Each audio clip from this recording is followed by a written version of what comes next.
Hey guys, it's your girl Jess the Mess. Welcome back to Hope and Heals. This week we are discussing betrayal and forgiveness. It's still the month of May, and that consists of mental health awareness. So we're still intertwining topics that, go along with that can affect your mental health, right? Because we care, our health matters, and so does your health, right? And so, what is forgiveness? So I'm going to read you what psychologists defined as forgiveness. It's a conscious, deliberate decision to release feelings of resentment or vengeance toward a person or a group of people who have harmed you, regardless whether they actually deserve your forgiveness. Hmm. The Bible says forgiveness is defined as letting go of sin. In the Bible, this includes forgiving everyone every time of everything as an act of obedience and gratefulness to God. Have you ever had to forgive anybody in your life? Have you had to ask for forgiveness? Because we're not perfect. We make many mistakes on a daily. I know I do, right? And there's times I have to forgive myself. There's times I have to forgive my children. I have to forgive my husband. There's been plenty of betrayal in my life where I've had to give forgiveness. And not because someone paid me, not because, I was threatened. Forgiveness is not, is not easy, especially when you don't have Jesus in your heart. So I want to share some of my betrayals that I've encountered through the years of my life. I was about 14 years old when my parents got divorced. I grew up in a home where, there was a lot of chaos. So I'm sure divorce was for the best, obviously, right? But that came with a lot of hurt, a lot of anger. And, one of my parents didn't want a divorce. My father didn't want his marriage to end, regardless of how him and my mom treated each other. But it happened, and while my parents divorced, my father also divorced his children. He stopped being a parent, and I don't remember how much of a active father he was. My dad had to become a dad at a young age, about 16 years old. So at 16 years old, I don't know what teenager knows how to be a parent, right? Even as you're become an adult, like parenthood doesn't come with instructions. And all we can do is learn from what our parents taught us or try to learn to do better than what we learned when we grew up, right? So at the age of 14 years old, 15 years old, my parents get divorced. My dad divorces his children. Nothing wants nothing to do with him because he doesn't want to pay child support, doesn't want to support the kids he has, and it just became ugly. It became an ugly situation. It wasn't a good time in my life, And my grandma's house, everybody lived in my grandma's house. She loved all her children. She didn't care, the situation. She loved her grandchildren.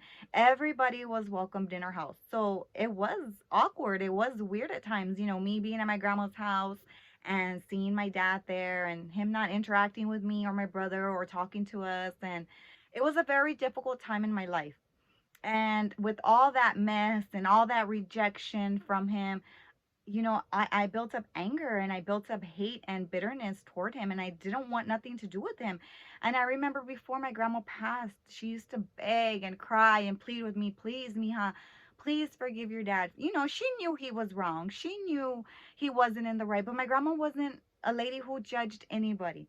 She loved you whether you were right or wrong. Like my grandma had the love of Jesus. She just loved everybody. She didn't care. She did not care. And maybe she did have her own way, maybe in her own time she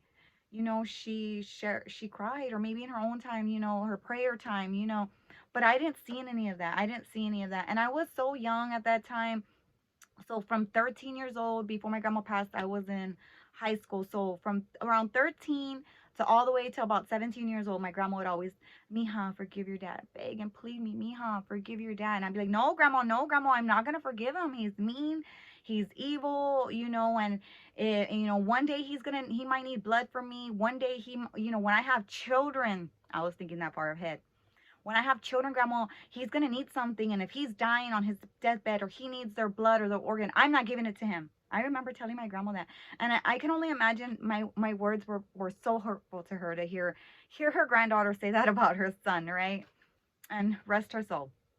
And I know I've made her proud because I did forgive my father, but it wasn't easy and it wasn't right away either. It took me many years to forgive my father. I lived with unforgiveness for about, I want to say, I know it was over 15 years, 20 years maybe. Yeah, it was a very long time that I had made the decision to forgive my father. And he wasn't in front of me. He didn't ask me for forgiveness, because people that betray you, they go on with their lives. They go on living. And sometimes these people that hurt us and betray us, they don't know that they've hurt us, right? Because that's just their lifestyle. And some people are just cold-hearted and don't care. And so that's how I felt. And so I didn't have a relationship with him at all. And there would be seasons he'd pop in my life, and I was already older and I had children. So, I would try sometimes. I would try a different route to do things different, and it was like the same cycle, the same hurt, the same betrayal. Like he just didn't understand. He didn't get it. So I pushed myself away. I shut the door on him. I didn't want nothing to do with him. Like it was ugly. It was bad. And I lived with that. So that's how I'm saying it affects you because I lived with anger. I lived with rage. I lived with bitterness. And when I got drunk, it wasn't pretty. All that junk that I was carrying inside. And it was just me fighting myself, me holding on to all this grudge, all this hate and unforgiveness. And it was affecting me. And it was affecting the ones around me because when I was drunk and I couldn't, I was drunk. I was in a rage, and the things that I would do to act out, no, people around me couldn't handle me. It wasn't very nice. So that's how it affected me. And if I didn't make a change or a choice, I would still live with all that weight and anger and rage. And I could only imagine, I don't want to imagine because it would have just been worse for me. By the grace of God, I am here. I can share my testimony with you. And I just pray that it would touch you. I would pray that if you're going through those things, you're not alone. And it's okay. It's okay. When you're hurt and when you're betrayed, it hurts and it sucks. Those feelings are not nice. And especially when you're a person who just loves everybody and does good, right? So I carried all that junk with me for a very long time. And it was till about, I want to say about 10 years ago, I was invited to Mosaic Me. And what was Mosaic Me? It's a 7-week healing class, and the first week is pulling your roots, and then there was shame, unforgiveness. So when it came time for the unforgiveness topic, I was ready. There was no need. It was so long. I forgave my dad. He wasn't there. He didn't ask me for forgiveness. He didn't know. I didn't call him up and say, "Hey, guess what? I forgave you today." No, because that was just between me and God. I let it go. I released it all.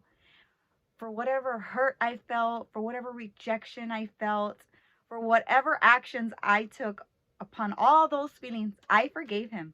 I sure did. And it was a couple of years later that he called me. My dad called me up. I went to his house and, he was going to head out on a trip and he didn't know if he was going to return back home.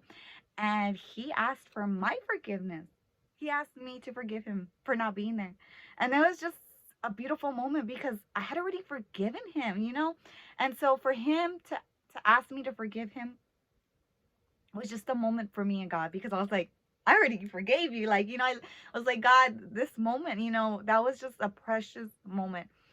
And so again, I was like, you're forgiven. I've forgiven you. I forgave you years ago. And, there was peace at that moment and love.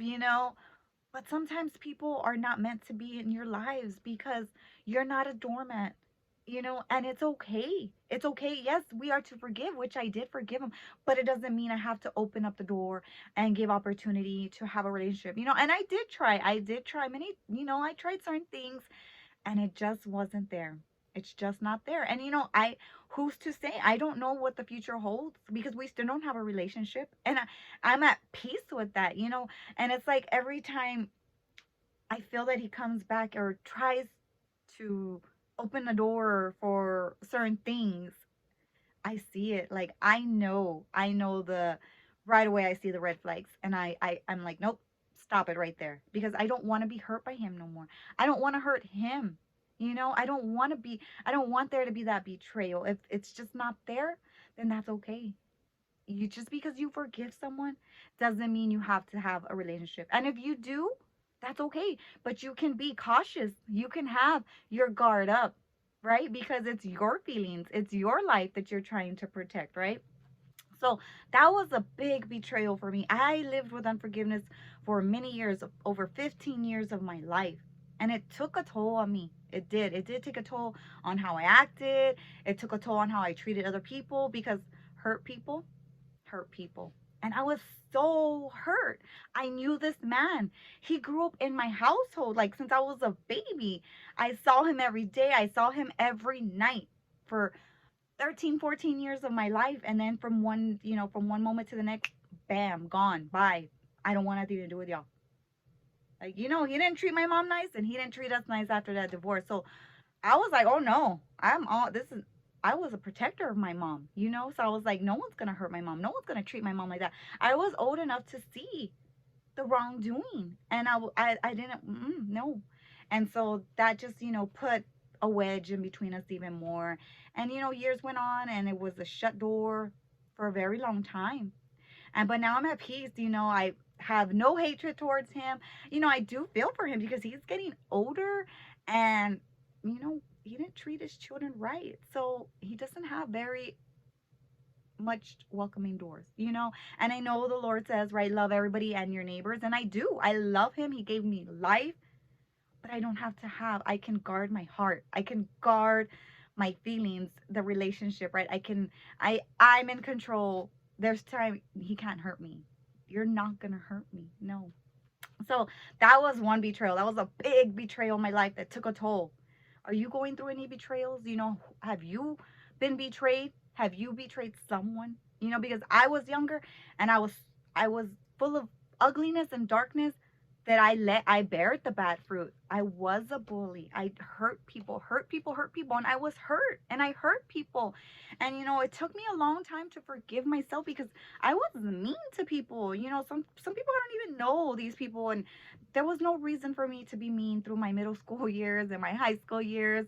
I was a bully at one point, and it was just not a good time for me. It was not, and I was living with all the junk and the enemy, and I betrayed a lot of people and I hurt people, and that took a while for me to forgive myself because there was times when I feel a certain way, like I felt bad because I can remember middle school and high school like it was yesterday, and that's why I'm able to tell my girls like so much. That's why I'm able to be like trying to prevent them from making the same choices I did because I don't want them to live with this junk. I want them to learn and grow and bloom and be better, right?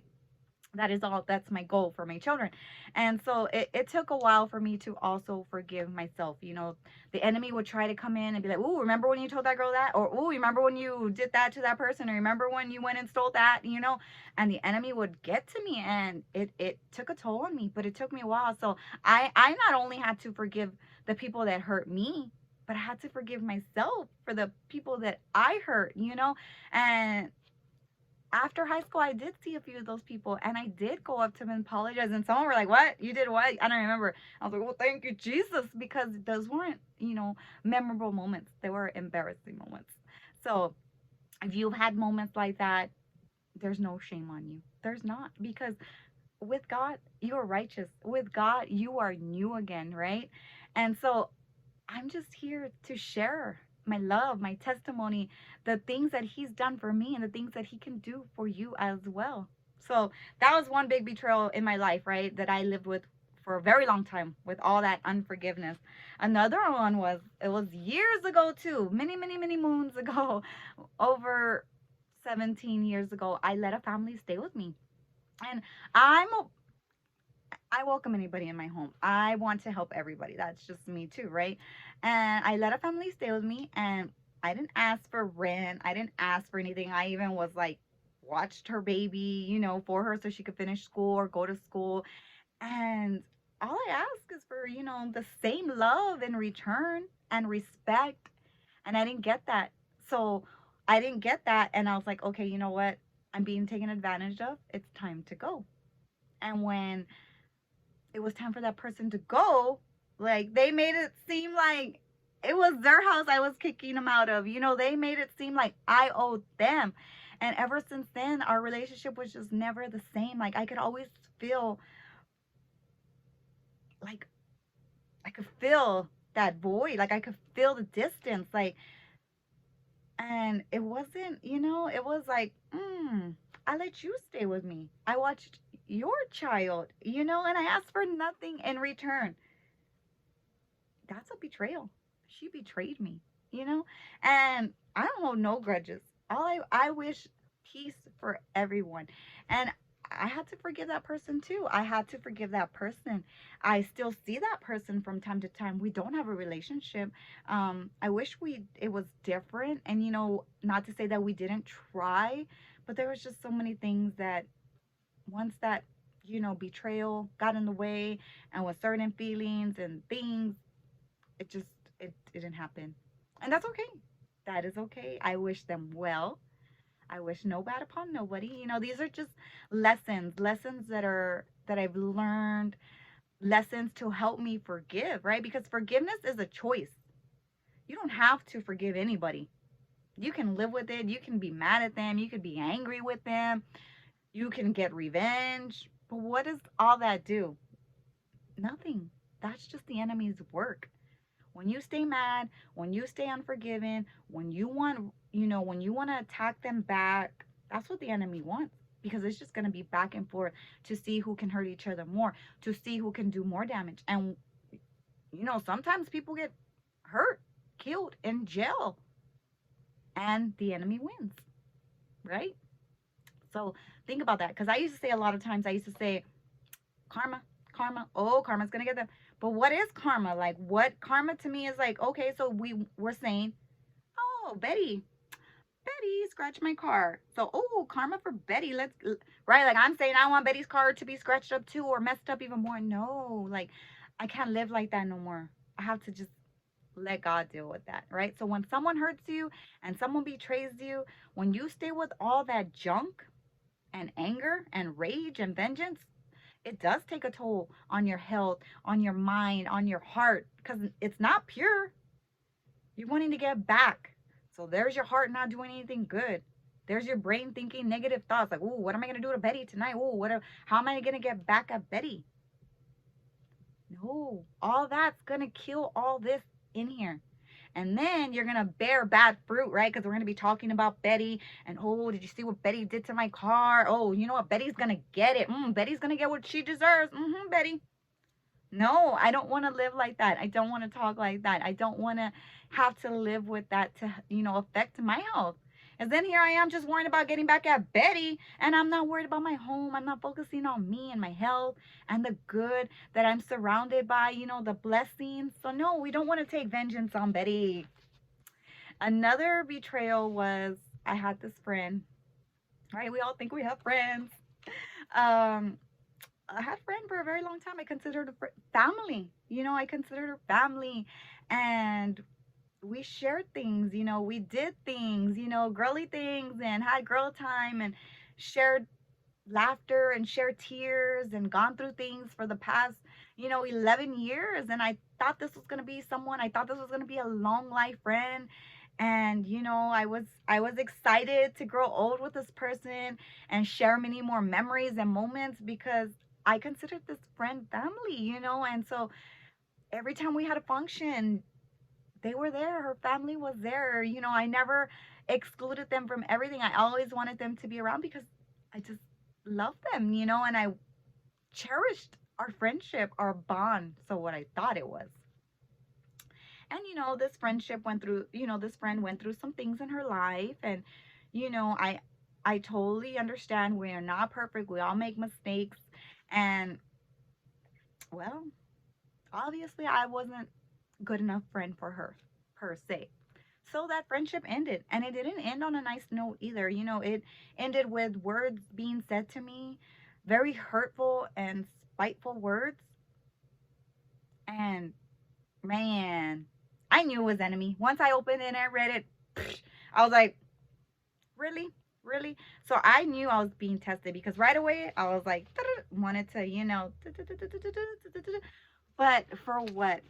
It would have just been some back and forth talk, and more things would have been said, nice unnice things would have been said, and it was just for what? It wouldn't have been worth it. It wouldn't, you know. And maybe back in my day I would have busted out my fist. But I'm not like that. I'm a changed person, and I'm so grateful for being changed, because that's not a life to live, to always want to be fighting and going and messing up people's things and destroying people's property and just, having the law called. It's not worth it at all, guys. It's not worth going to jail. It's not worth cops being called on you. It's not worth getting what do they call those things when you can't go near someone, or restraining orders. It's none of that is worth your peace. And all that matters at the end of the day is your peace with the man above. And that was a big betrayal. That was a big betrayal for me, because like I said, I was very hurt. I didn't see that one coming. I thought we were gonna be long life friends to the end, in the nursing home together. So I was very hurt by that, and it was a very confused moment for me. But I did forgive. I have no anger, no animosity towards this person. I wish them well, because who am I? Who am I to judge? I've done my share of things. And I don't want to live with that. I don't want to live with hurting people's feelings anymore, because words hurt. And to me, I grew up in an abusive home. I've experienced physical and abusive relationships, and I always say that words hurt more than the beatings. Like, I would rather, it doesn't even sound nice, or I don't even know how to make this sound positive, right? But I think I would, because I'm not even trying to say this, but I would rather be hit than be broken down with words, because words hurt and words cannot be taken back, right? And especially like when there's alcohol involved, they always say, oh, the truth comes out. Well, I don't really believe that. Well, I mean, I do, but then I don't.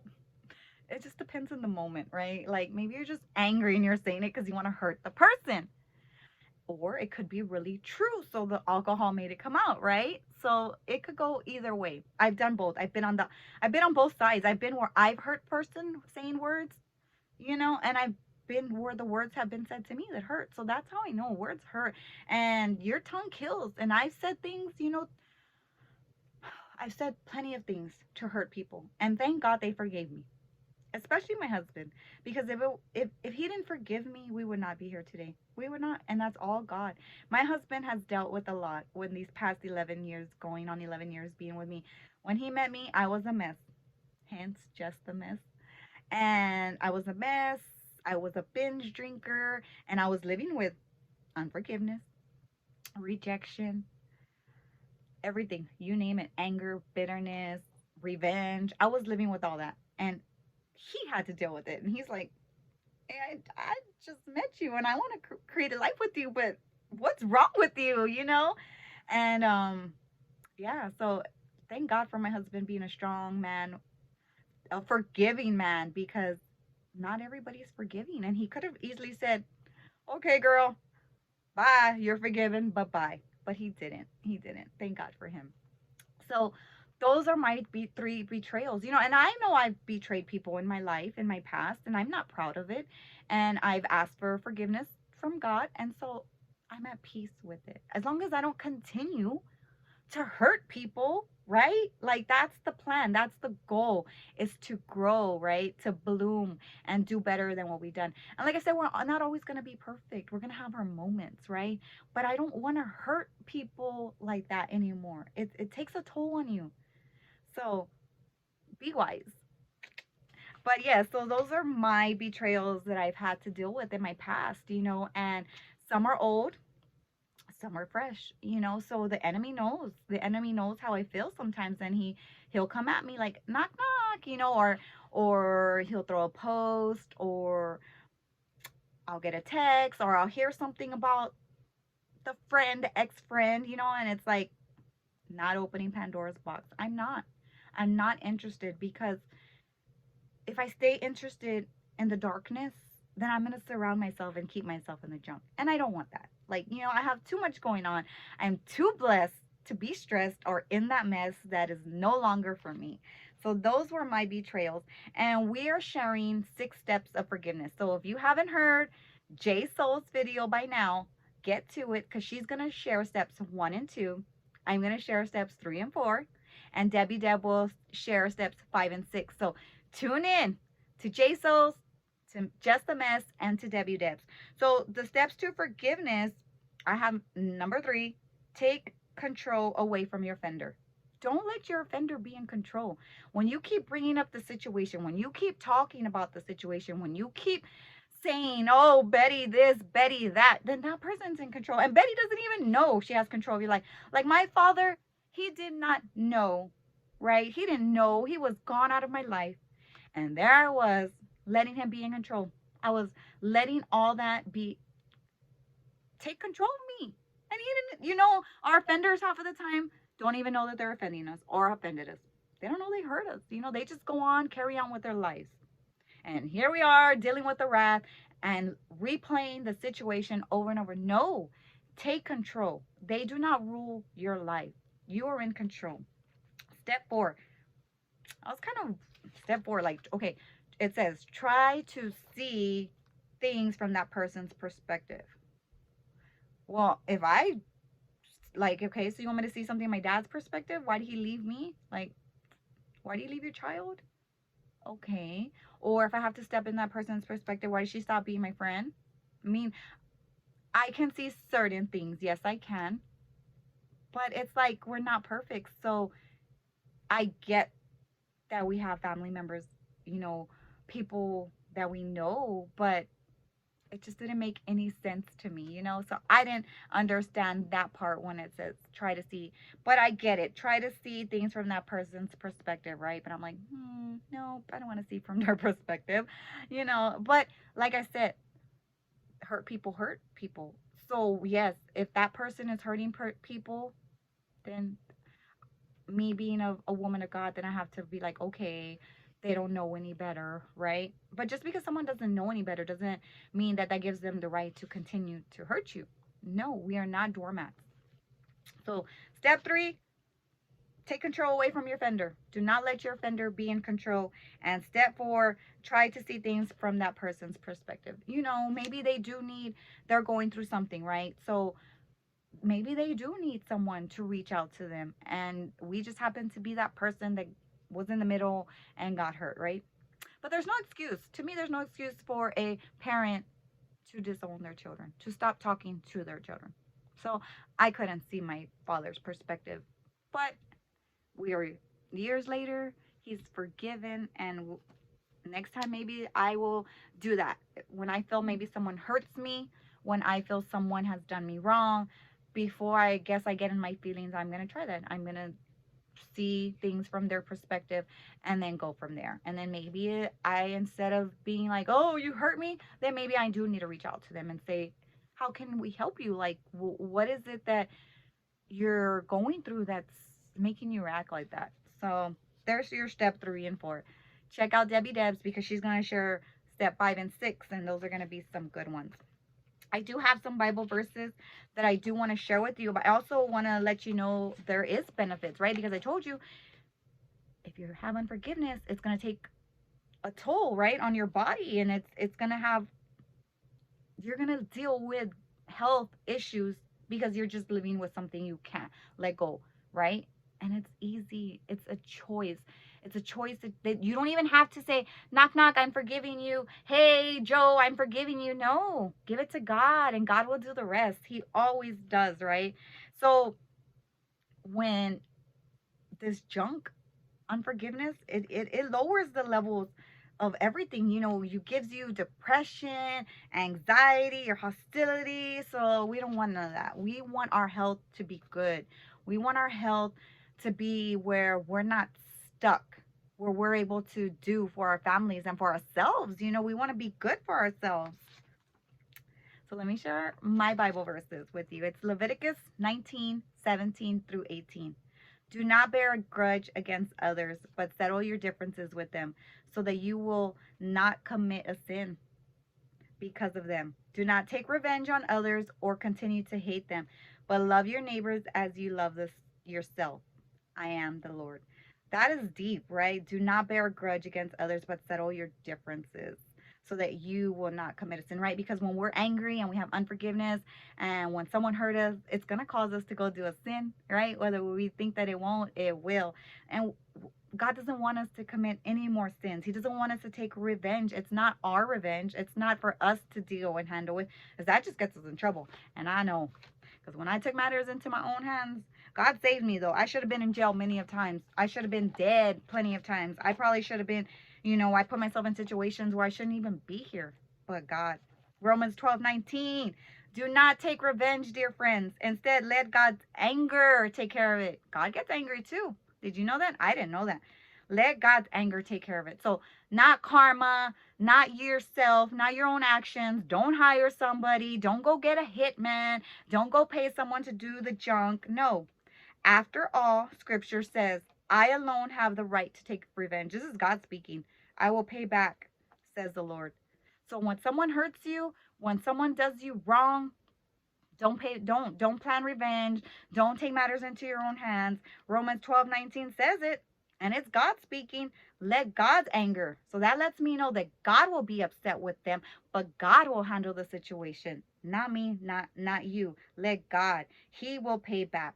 So those Bible verses right there are enough for me to sleep at night. Enough peace for me to know that when people do me wrong, when people that I think that are my friends or close families that do me wrong, co-workers, neighbors, anybody that does me or my family wrong, I'm not going to take revenge. I'm not going to plot a plan to go mess up their flower pots or anything like that.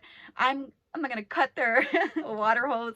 I'm going to give it to God. I'm going to pray and I'm going to give it to God. And I hope that you do the same. If you're going through anything, if you have unforgiveness in your heart, if someone's hurt you or if you hurt someone and you want to let go, reach out to us. Reach out to Hope and Heals. We can help you. And if we can't help you, we can, definitely there's lots of resources that we can help you with and get you started. And we're going to lead you to God. We're going to tell you, we're not going to sit there and plot with you. We'll hear your stories. Oh, what did Betty do? Okay, let's pray for Betty.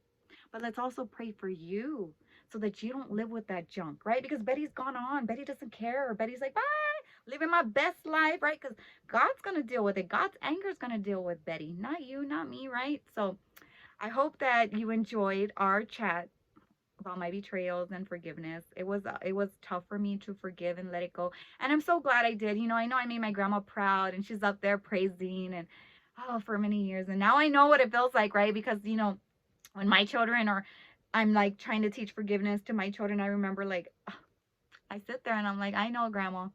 I know all those times you begged and pleaded me to forgive and I didn't. I rejected her and I'm sure that was so hurtful. I miss her so much. But she's looking down on me and she's so proud of me that, I didn't go beat up Eddie. God will do it for me. God will handle them and God will handle, the people that hurt you too. It's not for us to deal with, we're going to be hurt many more times. Many more times people are going to come in my life and try to hurt me or hurt me. And I'm going to give it to God because it's just made me a better person.